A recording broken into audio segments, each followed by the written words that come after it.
लगा रहे हैं कि आप लोग शादी में रूठे हुए फूफा जी की तरह हो गए हैं। प्रश्न ये है कि आपके इंडिया गठबंधन की साथी राबड़ी देवी कहती है कि झुंझुना है जो बिहार को दिया। अच्छा। और मल्लिकार्जुन खड़गे साहब कह रहे हैं कि उनकी थाली में आपने पकोड़े और जलेबी डाल दिया। तो आप तय करके बताएं कि पकोड़े जलेबी है या झुंझुना है।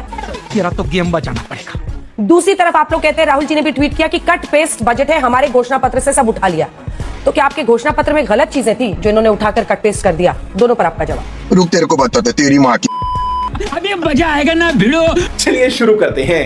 सबसे पहले हमारे जो घोषणा पत्र में था अंजना जी, उसको कट पेस्ट तो किया लेकिन कैलकुलेशन सारी गलत कर दी। इसलिए वो तमाम योजनाएं जो इंटर्नशिप की हैं और जो उसका एलिजिबिलिटी क्राइटेरिया है वो गलत फिक्स किया। इसलिए कट एंड पेस्ट तो किया, नकल तो की पर अकल नहीं लगाई। पहली चीज का उत्तर।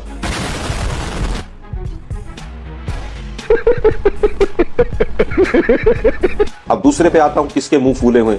अभी जब सेशन शुरू हुआ, सोमवार को सत्र जब शुरू हुआ, तो मोदी जी की जो भाषा थी और मोदी जी के जो वक्तव्य थे और मोदी जी की जो चेहरे की भाव भंगिमा थी, वो पूरा देश ने देखी और पूरे सोशल मीडिया पर चली। तो कौन फूफा है और कौन फूफा की तरह नाराज है, पिछले सत्र का रोना कौन रो रहा था, वो भी पूरे देश ने देखा।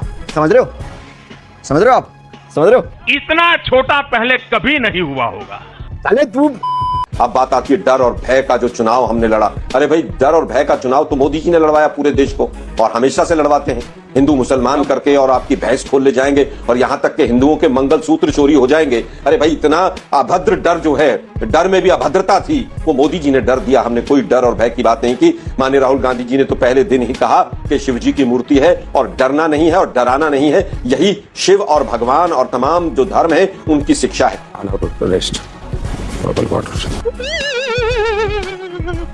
थोड़ी मर्यादा रखिए।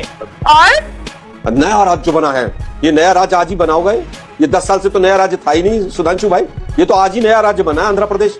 10 साल से क्योंकि 303 थे तो बुलडोजर चल रहे थे, आज 240 पे आ गए हैं। तो आपने बिल्कुल सही कहा कि ये बजट आवश्यकता के अनुरूप आया हुआ बजट है।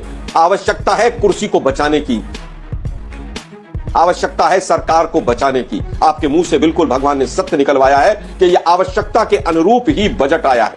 हम तो पूछना चाहते, मोदी जी ने बड़ी बाहें फैला फैला के कहा था 100 दिन का एक्शन प्लान हमारा तैयार हो गया है। भाइयों बहनों मित्रों, बस मुझे जिता दो एक बार, तीसरी बार।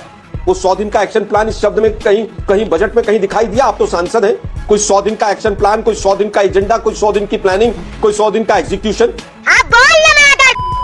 अगर पलट के मैं आपको 4 शब्द बोल दूं तो कैसा लगेगा? मैं नहीं बोलूंगा क्योंकि मेरी मर्यादा है। मजा आया। जब वोट मांगनी होती है तो डबल इंजन की सरकार चाहिए। और अब बैसाखियों की सरकार आ गई तो बैसाखियों को मजबूत करना चाहिए। बैसाखियों को जोड़ते रहेंगे, कील ठोकते रहेंगे, उसमें बैसाखियों पर टेप लगाते रहेंगे। गजब बेइज्जती है। यूपी ने क्या नुकसान किया था भाई? सेंसस के लिए आप बात नहीं कर रहे हैं बजट में। जो राज्य ज्यादा पॉपुलेटेड है, क्या उनको सेंसस के अकॉर्डिंग अपनी हिस्सेदारी नहीं मिलनी चाहिए? अरे भाई, आपने हेल्थ का, एजुकेशन का, एग्रीकल्चर का, साइंटिफिक डेवलपमेंट का तमाम बजट घटा दिए। नॉर्थ ईस्ट का बजट घटा दिया। आपने केवल अपने जो राज्य थे जिनको संभाल कर रखना था उनको बजट दे दिया। 10 साल में दिखाई नहीं दिया आपको कि आंध्रा पिछड़ा हुआ है और बिहार पिछड़ा हुआ है? 10 साल में एक भी विशेष पैकेज क्यों नहीं दिया? लेकिन अभी भी क्या होगा भविष्य भगवान जाने। मोदी जी तो बिहार में भी कह के आए थे 70,000 करोड़ दे दूं, 80,000 करोड़ दे दूं, 1 लाख करोड़ दे दूं। क्या दिया भाई? लवणे न भोजन। चुप जोकर कहीं का। ये देखिए बोला बदतमीज आदमी। इस बजट में पिछले 5 लाल किले के भाषण सुन लीजिए। 1 लाख करोड़ रुपया खर्च होगा एग्रीकल्चर के इंफ्रास्ट्रक्चर पर अगले 5 साल में। वो 5 साल पूरे ही नहीं हो रहे।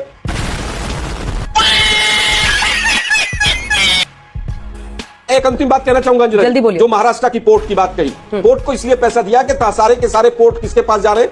मोदी जी के मित्र के पास। टैक्स पेयर्स का, आपका, हमारा पैसा जेब से लगता है, हमारे पूर्वजों का पैसा लगा। एयरपोर्ट और पोर्ट सारे के सारे कोने भाव में जिस तरह से अपने मित्रों को दिए गए, तो स्वाभाविक है कि कहीं ना कहीं एयरपोर्ट और पोर्ट पर तो पैसा लगेगा। बिल्कुल जवाब देता हूं आलोक जी। ये तेलंगाना की सरकार ने मित्रता में दिया है कि शत्रुता में दिया है?